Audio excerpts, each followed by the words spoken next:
I ended up getting sick in 1987. I caught a cold, couldn't get rid of it, just a lot of pressure in the chest. Went to my family doctor, took a chest x-ray, and within an hour I was at St. Luke's.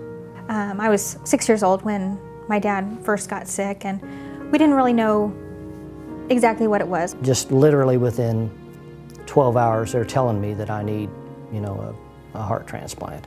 They don't know when. It could be a week, you know, could be a month, could be a year, but I was eventually going to need one. I had cardiomyopathy and my heart was enlarged, had fluid on the heart. Went back to work at Ford for 5 years. I'd been hanging doors and doing that, and they just couldn't believe I'd been doing it, you know, for 10 years.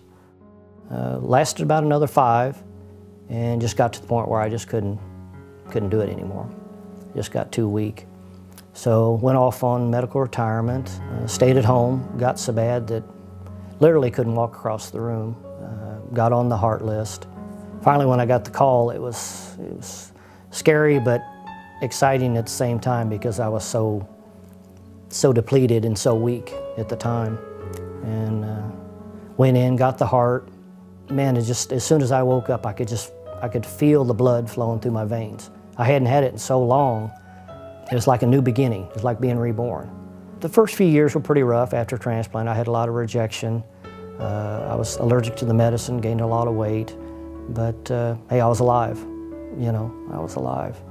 A few years down the road, my daughter was at college, and she came home and said she wasn't feeling well.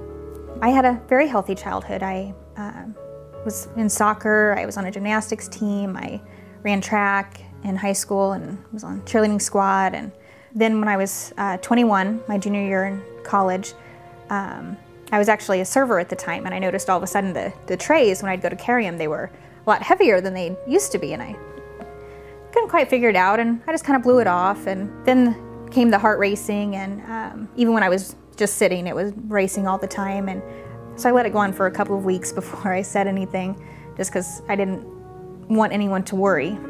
We just knew because her heart rate was up that, you know, something wasn't quite right for her age. But then it came very apparent, so I told my parents, and we went to the doctor, and they took a chest x-ray and saw fluid on the lungs. So they knew it was either pneumonia or heart failure. So with the family history, they sent me straight to St. Luke's, and they did some tests, and sure enough, they diagnosed me with heart failure. It's one thing if it's you, but it's something else if it's your baby girl. I mean, there's nothing that compares to it. You know you've given her something, you know you didn't mean to, but it's just the way it works out. And really, I did well for about 5 years. I went back to school, and I was working 2 jobs, and I finished my bachelor's and was working on my master's degree when I started having more issues again. And this time it was from my gallbladder. My heart just kept getting weaker, and the gallbladder just didn't, you know, ease up at all. So when I went in for surgery to have that removed, I actually gained 40 pounds of fluid. It was very uncomfortable.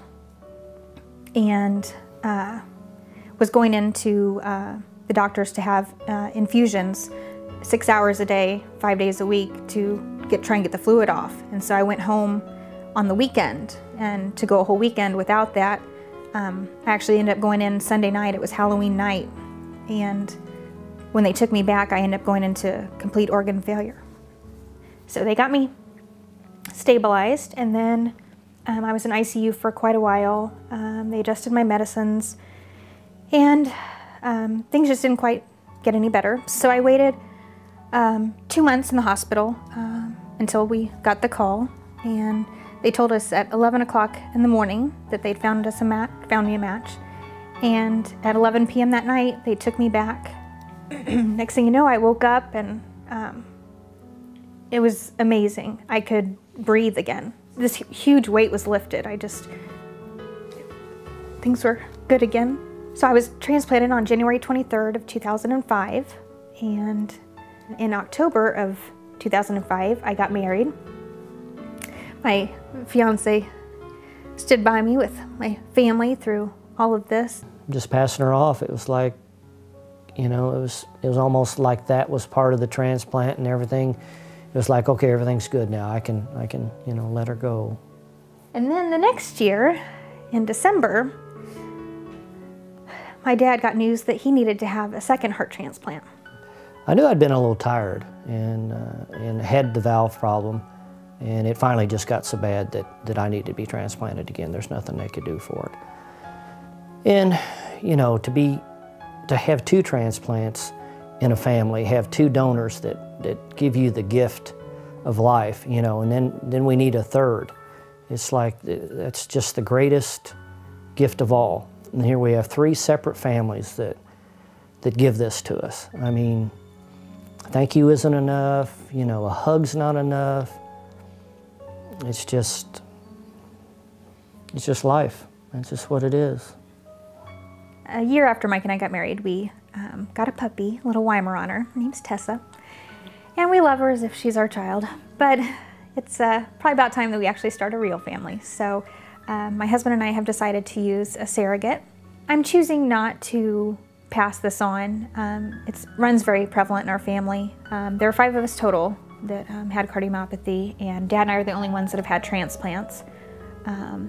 So there's a pretty good chance that I'll pass this on, and I can stop it right now.